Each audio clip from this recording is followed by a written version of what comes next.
আসসালামু আলাইকুম। ওয়ালাইকুম আসসালাম। ভাই আপনার নাম বলে আপনার এই এলাকার নামটা একটু বলুন। আমার নাম মোহাম্মদ রিয়াজুল ইসলাম। আমার এলাকার নাম রঘবপুর পশ্চিমপাড়া। আপনি কৃষি কাজের সাথে কিভাবে যুক্ত হয়েছেন? পারিবারিক সূত্রে নাকি? আমি কৃষিকাজে জড়িত হয়েছি। আমার বাবা জন্মসূত্রে একজন কৃষক, ওই কারণে আমাকে ছোটবেলা থেকে আমি ওনার সাথে জমিতে কাজ করে নিয়েছি। এই কারণে আমি এখন একজন পড়ালেখার পাশাপাশি কৃষির সাথে জড়িত হয়েছে। আপনি এখন কিসে পড়াশোনা করছেন? আমি এবার এসএসসি পরীক্ষা দিলাম। আপনি কৃষি নিয়ে আপনার কি কি কাজ আছে, কি করেন আপনি? আমি কৃষি নিয়ে প্রধানত আমাদের জমি রয়েছে, এগুলো জমিতে ধান, আলু এবং আমাদের এদিকে কচু খুবই চাষ হয়, এগুলো চাষ করি এবং পাশাপাশি বাড়িতে 4-5টি করে গরু লালন পালন করি।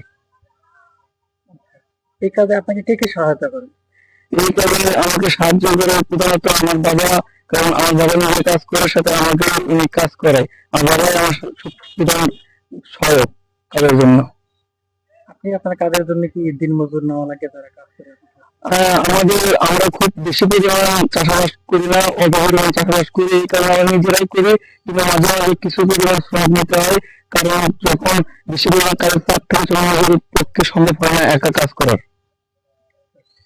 এই যে এই কাজগুলা করেন, অন্যরা কিছু বলে না? আপনি তো একজন ছোট বয়সী মানুষ। হ্যাঁ, আমাদের এখানে আমার মতন বয়সে অনেকে আছে কাজ করে, কিন্তু অনেকে আছে তারা কাজ করে না।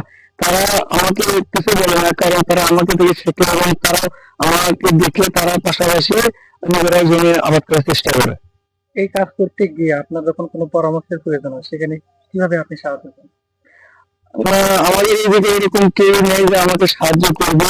ওই জন্য আমাদের এলাকায় যেসব দোকান রয়েছে ওইসব দোকানে গিয়ে আমাদেরকে যেসব রোগ হয়েছে ওইসব রোগের ঔষধ নিয়ে আসতে হয়। ভবিষ্যতে কৃষি নিয়ে কাজ করার কি পরিকল্পনা আছে আপনার? হ্যাঁ, ভবিষ্যতে আমার কৃষি নিয়ে খুব বড় একটি পরিকল্পনা রয়েছে। আমি বড় একটি খামার দেবো, পাশাপাশি এখানে ঘাস চাষ করবো এবং পাশাপাশি আরো জমি বৃদ্ধি করে সেখানে ধান, আলু এবং গম, ভুট্টা চাষ করার চেষ্টা আছে ইনশাআল্লাহ।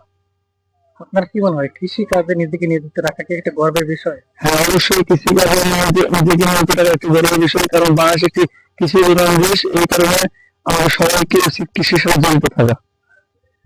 অসংখ্য ধন্যবাদ।